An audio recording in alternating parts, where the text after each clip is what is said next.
মাশাআল্লাহ, আলহামদুলিল্লাহ। আপনাদের কোর্সে জয়েন হওয়ার পর তার দুটো লেখাই অনেক ইমপ্রুভ আর কি, ধারণাতীত ইমপ্রুভ আর কি। আমি যেটা এক্সপেকটেশন করি নাই তার থেকেও বেশি আর কি। আপনাদের প্রোগ্রামটা এত ভালো আর কি। আমি আপনাদের যে গ্রুপে আমি সম্ভবত ফার্স্টে একটা টেক্সট দিছিলাম যে হতাশ আমি, কিন্তু আসলে আমি আর কি এতটাই হয়েছি আপনাদের প্রোগ্রামটা বা আপনাদের ক্লাসটা এতটাই ভালো হলো যে আমি, আমার ছেলে অনেক অনেক অনেক ইমপ্রুভ করলো।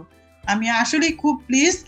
আর পরবর্তীতে আপনাদের কোনো প্রোগ্রাম হয়তো বা ইংলিশের কোনো একটা আপনাদের হবে, আমি সেটাতেও আমার ছেলেকে আমি দিব, আমি আশায় আছি এবং চিন্তাও করতেছি।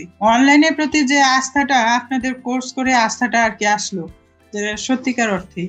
আর সত্যি আমি প্লিজড। আর হচ্ছে আমি কয়েকজনকে আপনাদের কথাও বলা বলা হয়েছে যে এটা যেন যুক্ত হয়, আমার পরিচিত যারা। আর ফারিকের লেখা কিন্তু একদম বাজে ছিল, একদম বাজে ছিল। ওর সবগুলোতে লেটার মার্ক। ও ধরেন যতগুলো পরীক্ষা হয় ভালোই করে, সবগুলোতে লেটার মার্ক থাকে, কিন্তু লেখা এত বাজে ছিল। আল্লাহর অশেষ মেহরবানিতে ওর লেখাগুলো একদম আর কি, আমি আসলেই ভালো লাগলো আমার দেখে।